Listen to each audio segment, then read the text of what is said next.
먼저 간단하게 이게 무슨 말인가 설명하고 말씀을 이어가고자 합니다.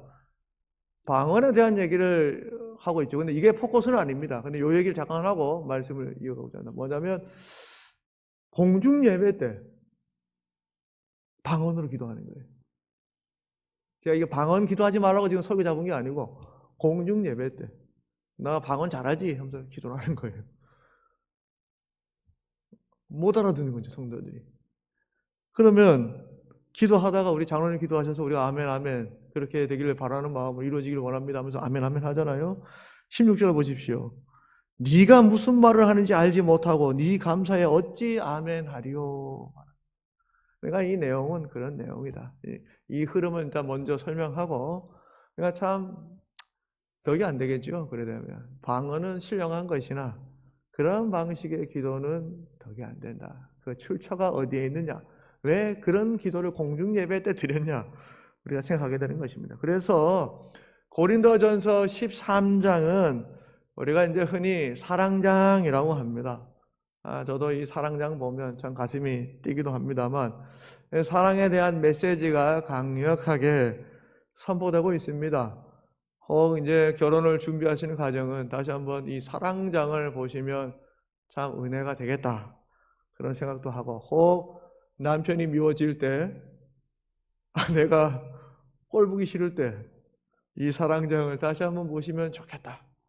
동시에 관계가 좀 서먹서먹해질 때에도 이 사랑장을 보시고 다시 마음을 잡으면 좋겠다라는 생각도 하게 됩니다. 왜 사도 바울은 고린도전서 13장에서 사랑을 강조하고 있습니까? 오늘 설교 제목입니다만 교회의 덕을 세우기 위해서 강조하는 것입니다. 12장에 성령의 은사에 대해서, 13장에 사랑에 대해서, 14장에 교회의 덕에 대해서 말한 것입니다. 각자 은사가 있어요. 각자가. 그러나 이 사랑으로 연합하고 이들을 통해서 어떻게 합니까? 교회의 덕을 세워 나가야 한다. 여러분, 우리가 이것을 머리에 잘 각인시켜야 합니다. 이것은 다시 말하면 우리 성도들이 왜 은사를 입고 은혜를 입고 살아가느냐? 교회의 덕을 세우기 위함임을 우리가 인식해야 한다라는 것입니다. 바울은 모든 상황 속에서 교회의 덕을 가장 중요하게 여긴 사람입니다. 자신의 일신의 권위, 영달보다도 교회의 덕이 최고였습니다. 교회의 덕을 위해서라면 기꺼이 중재자로서 힘든 일도 나섰고 믿음이 강한 자들이나 약한 자들이나 차별 없이 또 할례자들이나 무할례자나 할 것 없이 주인이나 종이나 모든 사람들 가운데서 차별 없이 가슴으로 모두를 끌어안은 사람이었습니다. 왜 그렇게 했습니까? 이유는 하나죠. 교회의 덕만을 생각한 것입니다. 그런데 이런 생각을 고린도 교회 성도들은 각자 하지 못했던 것입니다. 바울과 고린도 교회 성도들 모두가 예수를 믿는 사람들이나 왜 이런 입장의 차이를 보이는 것일까요? 영성의 차이인가요? 영적 충만함의 차이인가요? 성경을 보니 고린도 교회도 바울 못지않은 많은 영적인 은사들이 있었던 것으로 보입니다.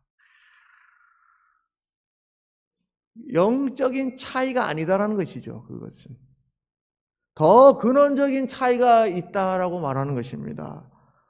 바울에게는 있고 고린도 교인들에게는 없는 것이 있습니다. 뭐냐면 사랑입니다. 아름다운 얘기, 많은 성경 지식이 있는데 그 중심에 뭐가 없냐? 사랑이 없어요. 붕어빵에 팥이 없는 것과 같습니다. 물론 저는 슈크림을 좋아해서 붕어빵을 사면 팥은 제 아내가 먹고 슈크림은 제가 먹습니다. 빵을 먹을 때도 팥빵은 제 아내가 먹고 슈크림빵은 제가 잘 만났죠. 그래서 서로 좋아하는 게 달라서 얼마나 다행인지 몰라요. 사랑이 있느냐 없느냐 굉장히 근원적인 것이죠. 사꾼 목자와 선한 목자의 차이는 어디에 있습니까?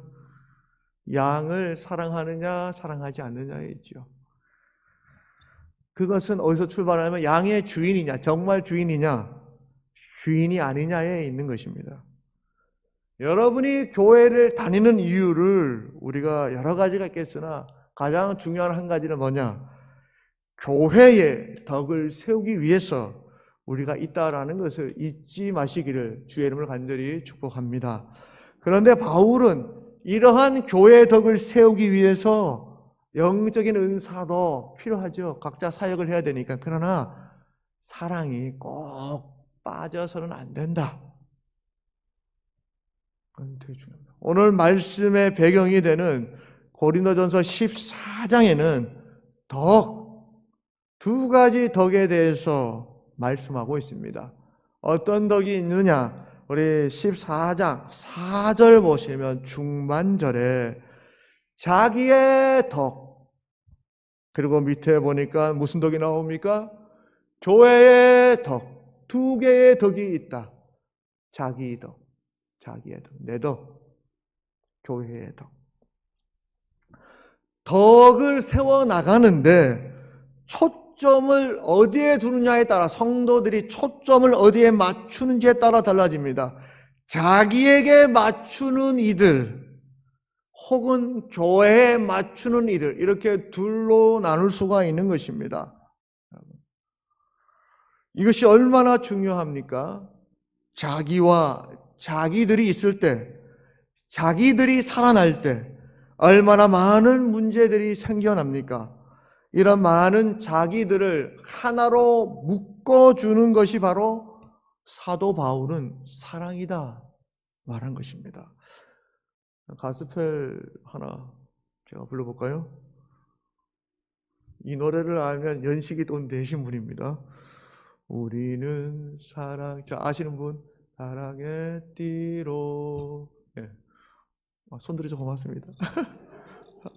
하나가 되었습니다. 제가 주일학교 때 배웠어요. 하나님을 사랑하고 예수님을 세상에 널리 전하세. 이렇게 사랑의 띠로 하나가 됐을 때 하나님 사랑할 수 있고 복음을 증거할 수 있다. 이런 가사의 내용이 기억이 납니다. 고린도서서 3장 14절 말씀을 제가 봉독합니다. 이 모든 것 위에 사랑을 더하라. 이는 온전하게 매는 띠니라. 여러분, 우리야 허리띠를 안 매도 이렇게 배가 나온 사람들은 아무 상관이 없죠. 괜찮아요. 허리띠라도 별 표가 안 나요. 요즘 같은 옷은. 근데 고대 근동 이스라엘 사람들에게 허리띠는요 되게 중요합니다. 왜냐하면 이 겉옷이 하는 역할이 있어요. 율법으로 겉옷을 못 뺏게 했어요. 왜냐하면 가난한 사람들에게는 겉옷이 이불이었거든요. 허리띠 풀면 뭡니까? 이불이에요. 허리띠 차면 뭡니까? 옷이에요. 이것은 뭐를 말하냐? 우리가 사랑의 띠를 매지 않는다라는 것은 어떤 의미냐면 이불만 덮고 있고 옷을 입지 않고 있는 상태를 말하는 것입니다. 여러분. 그래서 이게 골로새서 3장, 우리가 골로새에서는 수요일 금요일마다 이미 다 봤습니다만 새 사람이 되어서 새 옷을 입어야 하는데 그 마지막 단초가 뭐냐? 사랑의 띠죠. 띠, 허리띠. 이거 할 때 옷이 되는 거예요. 아무리 다른 옷들 다 입고 새 사람이어서 새 옷을 다 입었어도 띠 안 매면 이 사람은 일어난 사람이 아니에요. 이불 덮고 있는 상태. 아직 안 일어난 사람이에요. 그래서 사랑의 띠를 매야 제대로 새 옷을 입은 사람이 되는 것이다. 자기가 살아날 때마다 사랑의 띠를 동요매야 하는 것입니다. 성교 중앙교회 성도 여러분, 우리 교회에 얼마나 많은 자기들이 있습니까? 우리 옆 사람에게 인사하겠습니다. 자기 인사하겠습니다. 이 자기가 그 자기인지는 모르겠습니다만, 자기. 제가 우스갯소리로 얘기했습니다만 참 자기가 많으면 안 돼요. 교회 자기. 우리가 지금 호칭한 자기 말고, 사랑하는 자기 말고 내 자기가 자꾸 살아날 때 문제가 생긴다. 세상에 많은 이들이 덕스러운 삶을 살고 싶어 하지요, 누군들. 그런데 더욱더 성경을 보니 두 가지가 있다는 것을 우리가 이제 알게 된 것입니다. 그래서 사도 바울은 이 교회의 덕, 그 중에서 더 중요한 교회의 덕을 세우기 위해서 사랑에 대한 말씀을 먼저 13장에 이렇게 간절하게 선포한 것입니다. 고린도 교회는 영적으로 충만한 교회였습니다. 영적으로 충만하다는 것이 꼭 덕스럽다는 것은 아닙니다, 여러분. 충만한데 덕스럽지 않을 수 있다는 그러한 문제가 있어요, 여러분. 고린도 교회가 그래요. 방언도 막 터지고 예언 연서 터지고 막 터지는데 덕이 하나도 안 생겨요.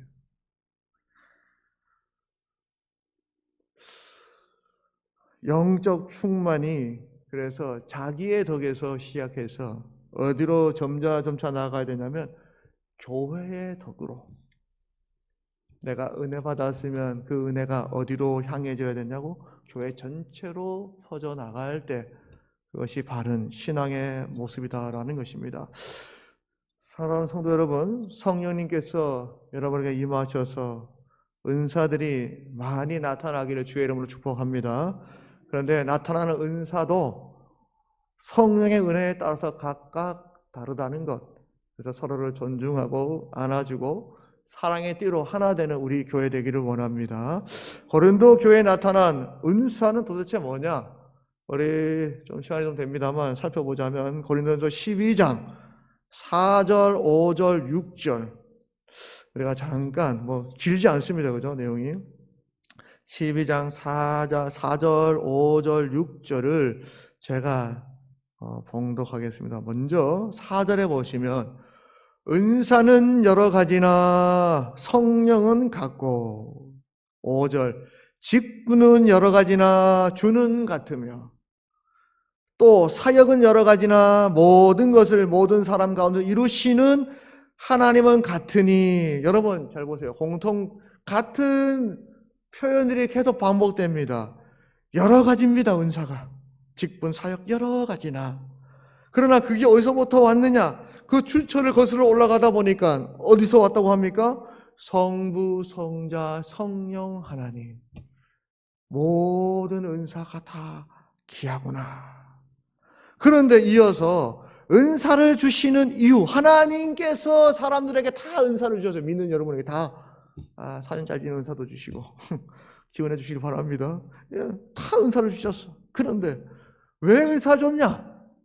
자기의 덕을 세우라고 줬느냐? 아니다 이 말이죠. 여러분 7절을 보시기 바랍니다. 12장 7절 각 사람에게 성령을 나타내심은 유익하게 하려 하심이라. 유익. 여기서 유익은 개인과 공동체 전체를 위한 유익을 말하는 것입니다. 신앙인들은 그래서 내가 은사를 받을 때 나한테 좋고 여기서 끝나는 게 아니고 그 다음에 공동체에게 유익을 주고, 이게 하나님 주시는 목적이에요. 은사를 주시는, 그죠? 신앙인은 그래서 사적인 삶을 살면서 동시에 공적인 삶을 사는 존재임을 기억하게 됩니다. 여러분, 그 연예인들이 공인이 아니죠. 진짜 공인은 기독교인입니다. 우리가 이 사실을 잊어서는 안 됩니다. 우리 모임 중에서 그 중에서도 특별히 우리 모두 다 해당됩니다만 목사, 제가 제일 문제죠. 목사, 장로, 안수집사, 권사들은 다 더 공인임을 우리가 자각해야 합니다. 제 행동 하나하나, 또 여기 열거되신 분들, 그리고 여러분 집사님, 성도들까지 다 포함해서 행동 하나하나가 성교중앙교회를 대표하는 것임을 우리는 기억해야 됩니다. 세상 사람들은요, 똑같은 상황에서도 교회 사람들 하는 행동에 대해서는 되게 엄정하게 비판합니다. 제가 또 얘기합니다만 자동차를 몰면 십자가나 교회 마크가 있잖아요. 제가 참 숨기고 싶을 때가 많아요.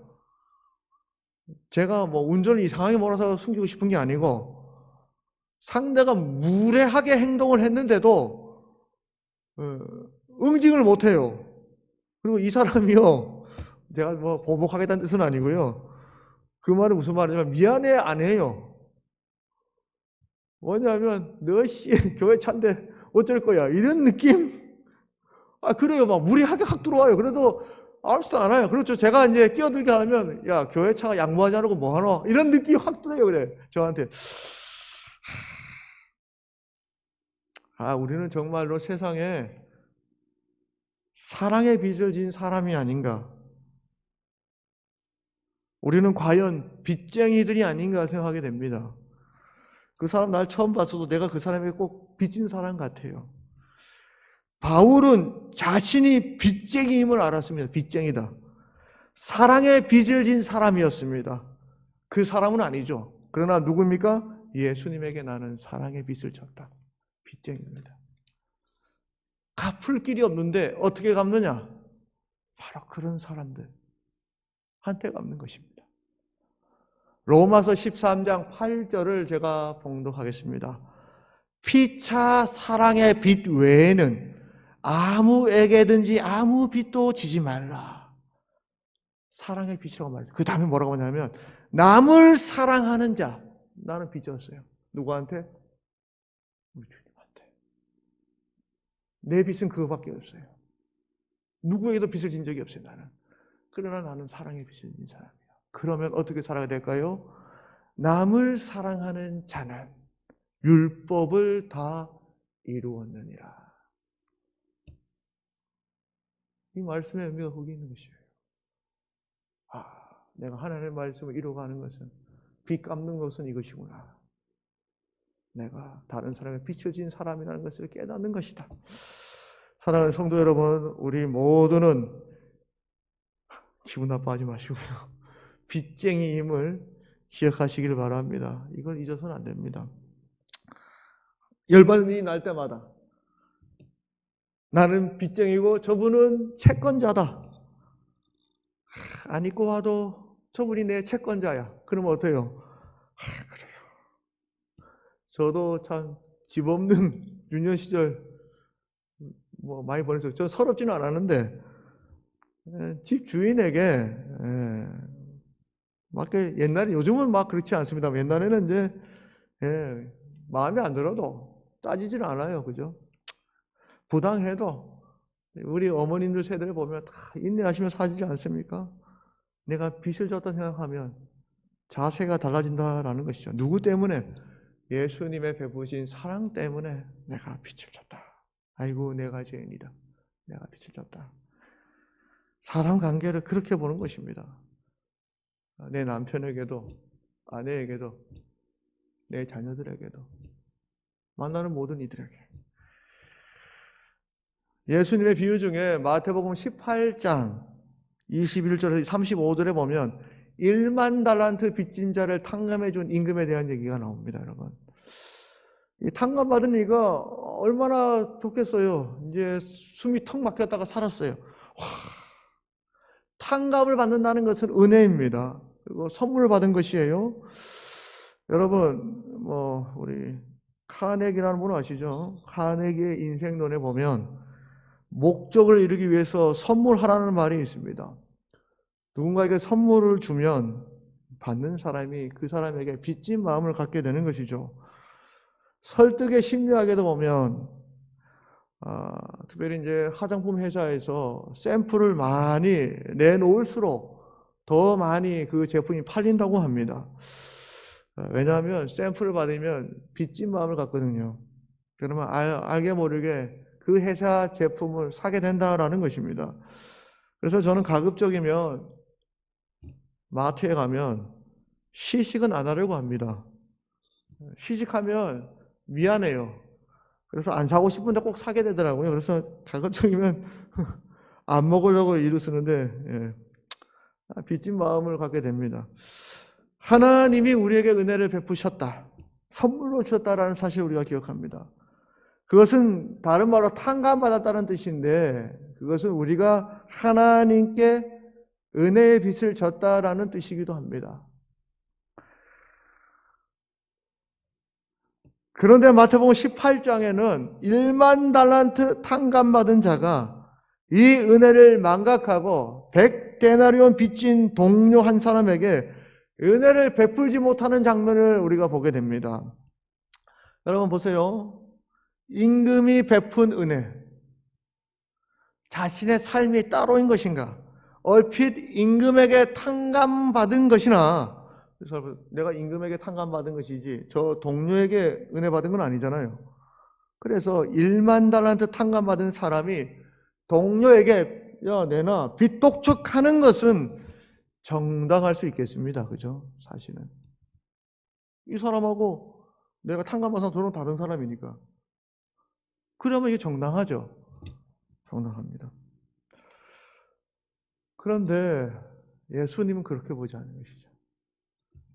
이 사람 하나에게 한 것이 나에게 한 것이다 라고 보시는 것입니다. 어린 소자 하나에게 한 것이 나에게 한 것이다. 하나님께서는 본인과 하나님의 백성들, 이 사람들을 따로 떨어놓고 보지를 않고 있다는 사실을 우리가 잊고 살 때가 많습니다. 예수님은 바로 이런 째째한 사람을 좋지 않게 보시는 것입니다. 사람이라면 응당 감사할 줄 알아야 한다. 내가 빚진 마음으로 갚을 길 없는 마음으로 보응하며 살 줄 알아야 한다. 제가 그렇다고 행위를 강조하는 것은 아닙니다만 그 은혜를 잊어서는 안 된다라는 뜻입니다. 우리가 주님께 1만 달란트를 탕감받은 은혜를 받은 사람이라는 것을 깨닫는다면 다른 동료들에게 빚진 마음으로 살아야 한다라는 것입니다. 내 고난, 받을 고난의 포기를 예수님께서는 요청하는 것입니다. 내가 너를 용서해 줬잖니? 네가 그 은혜 받았잖니? 은혜 받았는데 너는 왜 은혜대로 살지 않니? 라고 우리에게 되묻고 계신 것입니다. 여러분, 이 은혜를 망각하고 자기의 덕만 생각한다면 열받을 일도 없을 것입니다. 화나면 화나는 대로 내 동료에게 화내면 됩니다. 은혜를 망각하면 가능해요. 나만 생각하면, 자기의 덕만 생각하면 화내죠. 그런데 말씀은 그렇게 말하지 않잖아요, 여러분. 교회에게 덕을 세워라. 그것이 중요하다. 그러니 벙어리로, 기머거리로, 때로는 봉사로 살아야 하는 순간들이 있는 것입니다. 이게 되게 중요해요. 저도 그렇고 여러분도 그렇고. 지금은 내가 봉사다. 지금은 내가 기머거리다.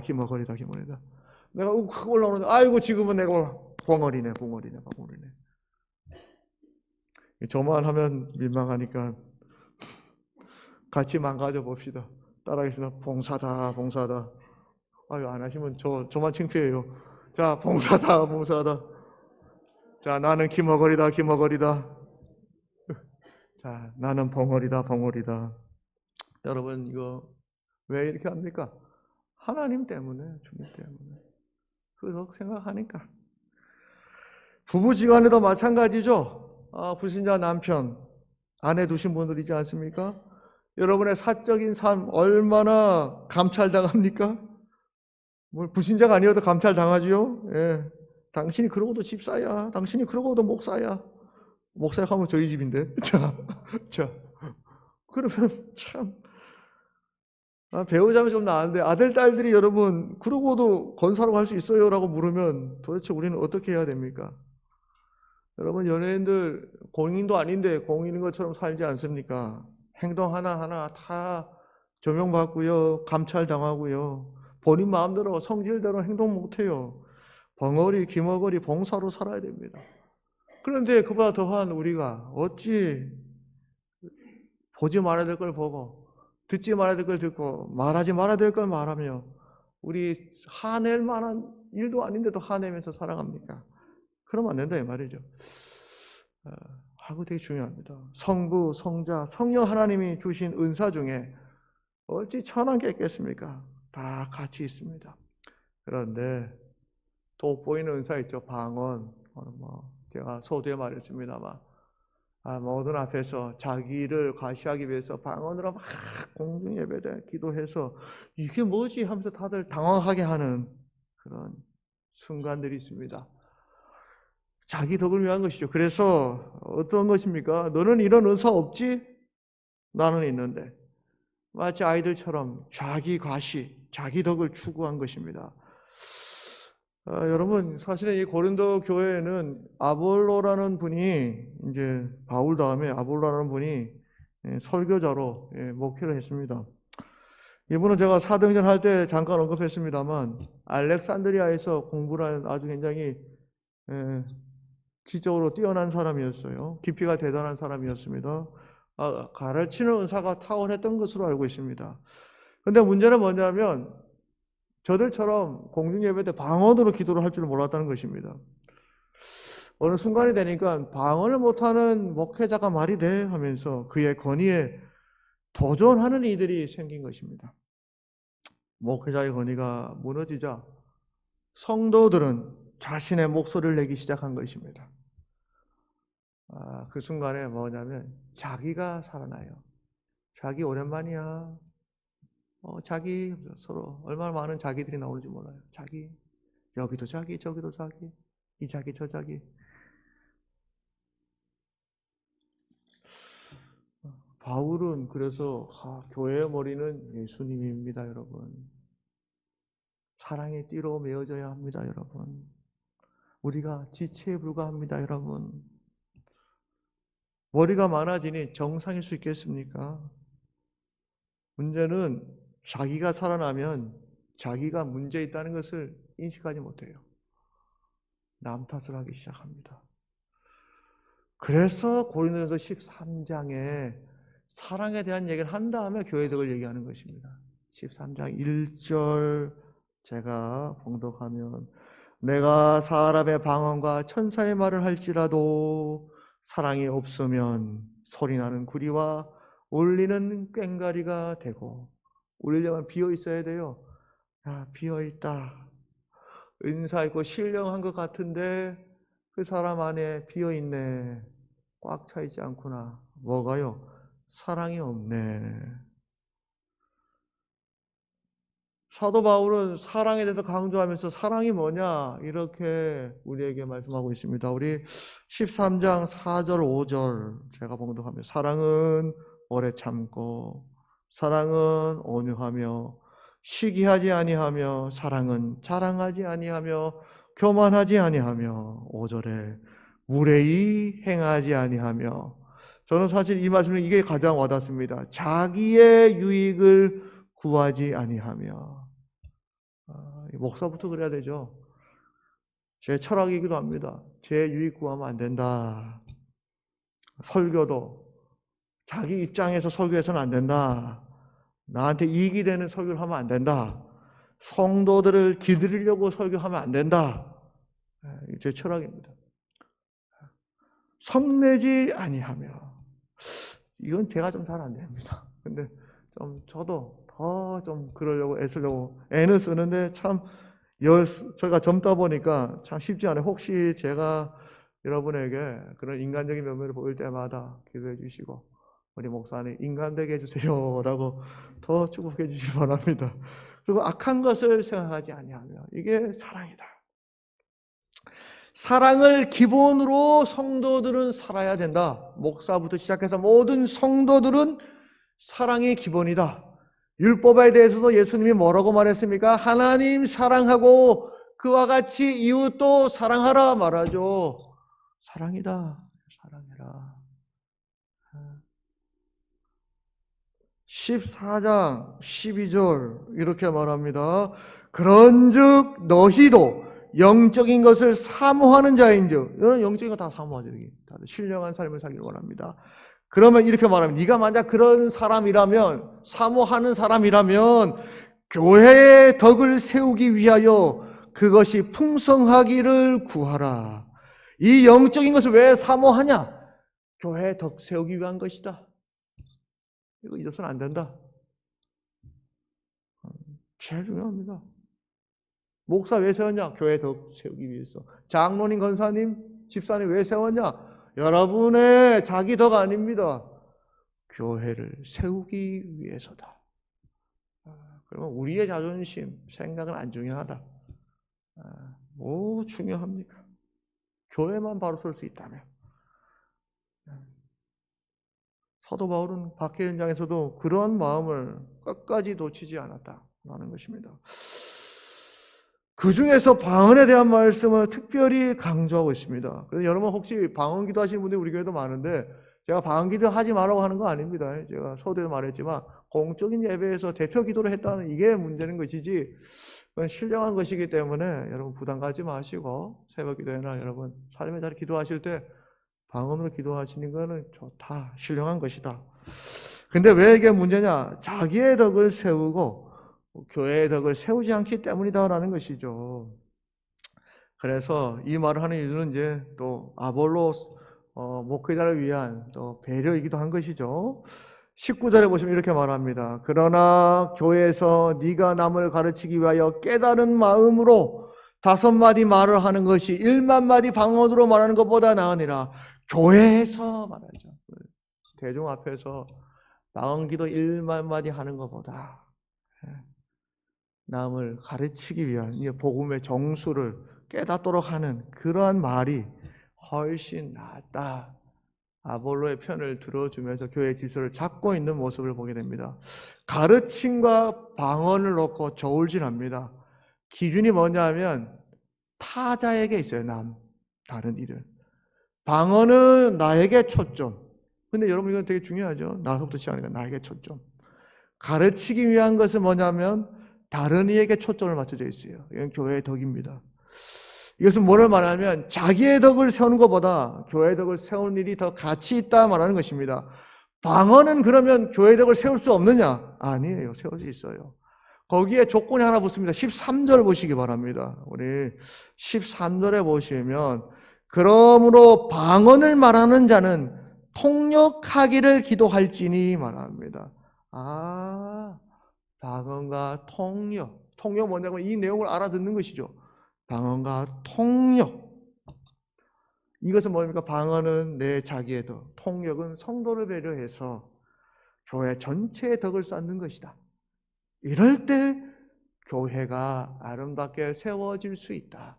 내 신앙생활 하나하나가 나에게 초점을 맞추는 게 아니고 성도들, 교회에 초점을 맞출 때 교회의 덕이 세워질 수 있다.